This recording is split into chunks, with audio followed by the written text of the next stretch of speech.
Big daddy of SUVs, ये tagline ऐसे ही नहीं मिलती, इसे कमाना पड़ता है। आज हम 2026 महिंद्रा स्कॉर्पियो एन को हर एंगल से देखेंगे। क्या ये सिर्फ एक एसयूवी है या फिर इंडियन सड़कों का नया स्टेटस सिंबल बन चुकी है? Let's find out. लेकिन असली सवाल, क्या ये सच में इंडिया के लिए एक परफेक्ट फैमिली एसयूवी है? हम आज इसी सवाल का जवाब ढूंढने निकले हैं। और हाँ, कोई हाइप नहीं, सिर्फ और सिर्फ सीधे सीधे आंकड़े और फैक्ट्स पर बात होगी। अच्छा, इस डीप डाइव में उतरने से पहले एक छोटी सी बात। अगर आपको ऐसे डिटेल एनालिसिस पसंद आते हैं ना, तो प्लीज़ वो सब्सक्राइब बटन दबा दीजिए। हम 1000 सब्सक्राइबर्स के गोल को पाना चाहते हैं और आपका एक एक सब्सक्रिप्शन हमें उस गोल के बहुत करीब ले जाता है। It really helps us out. Alright then, आज हम क्या क्या कवर करने वाले हैं? पहले बात करेंगे द बिग एसयूवी कॉम्प्रोमाइज की, फिर the price to power king, उसके बाद रगेड हार्ट रिफाइंड राइड, फिर देखेंगे 2026 में क्या टेक अपग्रेड्स आए हैं, और आखिर में होगा द बिग डैडी वर्डिक्ट। और देखिए, एक सही पिक्चर देने के लिए ना हम शुरुआत इसकी कमियों से करेंगे, वो समझौते जो इस बिग डैडी को घर लाने के लिए करने पड़ सकते हैं। तो चलिए शुरू करते हैं। Section 1, the big SUV compromise. सच बात तो यह है कि कोई भी बड़ी लैडर फ्रेम एसयूवी परफेक्ट नहीं होती। तो देखते हैं कि स्कॉर्पियो एन के साथ कहां-कहां थोड़ा एडजस्ट करना पड़ता है। तो जो ओनर्स है ना, उनकी बातों से 3 चीजें बार बार निकल कर आती हैं। Number 1, third row space. मतलब बच्चों के लिए तो ठीक है, लेकिन ऑनेस्टली बड़े लोग लंबे सफर पर वहां खुश नहीं रहेंगे। दूसरा है फ्यूल एफिशिएंसी, खासकर पेट्रोल ऑटोमेटिक की, वो शहर में जेब पर थोड़ी भारी पड़ सकती है। और तीसरा, इंतजार। टॉप वेरिएंट्स की डिमांड इतनी है कि वेटिंग पीरियड अच्छा खासा है। और जब हम कहते हैं भारी पड़ सकती है, तो उसका मतलब क्या है? जरा इस नंबर को देखिए, 8 किलोमीटर प्रति लीटर। सिटी के बम्पर टू बम्पर ट्रैफिक में पेट्रोल ऑटोमेटिक से बस इतना ही मिल पाता है। ये एक ऐसा फैक्ट है जो सीधा सीधा आपकी रनिंग कॉस्ट पर असर डालता है। ओके, तो ये तो हो गई कमियों की बात, लेकिन अब आते हैं कहानी के उस हिस्से पर जहां स्कॉर्पियो एन लिटरली शाइन करती है। हमारा दूसरा section, the price to power king. और यहां आपको समझ आएगा कि वो समझौते शायद वर्दी हैं। ये टेबल आई थिंक सब कुछ कह देता है। मार्केट में स्कॉर्पियो एन को देखिए, कहां पोजीशन किया गया है। ये एक बहुत ही यूनिक स्वीट स्पॉट पर है। मतलब एक तरफ तो अल्काज़ार और सफारी जैसी गाड़ियों के फीचर्स हैं इसमें, और दूसरी तरफ फॉर्च्यूनर जैसी प्रॉपर लैडर फ्रेम एसयूवी वाली टफनेस और ऑफ-रोड कैपेबिलिटी है। और ये सब फॉर्च्यूनर की कीमत से लगभग आधे में। This is an insane value proposition. और वैल्यू सिर्फ कीमत की नहीं है, पावर की भी है। 200 ब्रेक हॉर्स पावर। इसका जो 2.0 litre M stallion turbo petrol engine है ना, वो इतनी पावर जनरेट करता है। अपने प्राइस सेगमेंट में भाई ये परफॉर्मेंस किंग है, सिंपल एज दैट। और ये 200 bhp सिर्फ कागज पर नहीं है। रियल वर्ल्ड में इसका मतलब क्या है?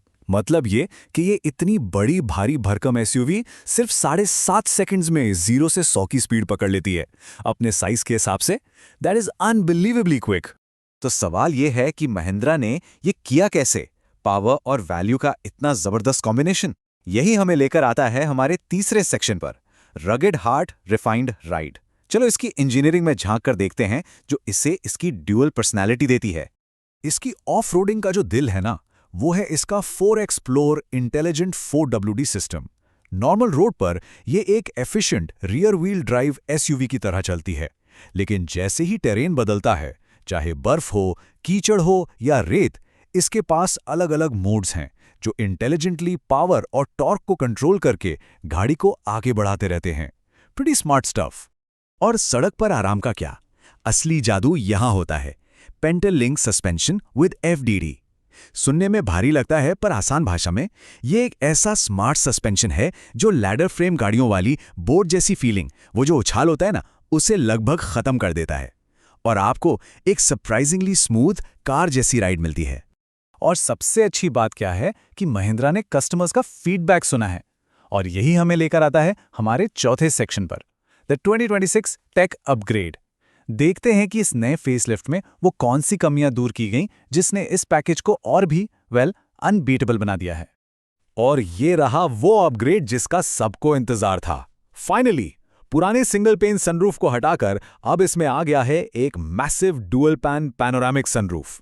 ये केबिन की पूरी फील, पूरा माहौल ही बदल देता है। ऑनेस्टली ये एक गेम चेंजर है। लेकिन रुकिए, लिस्ट इज लॉन्ग।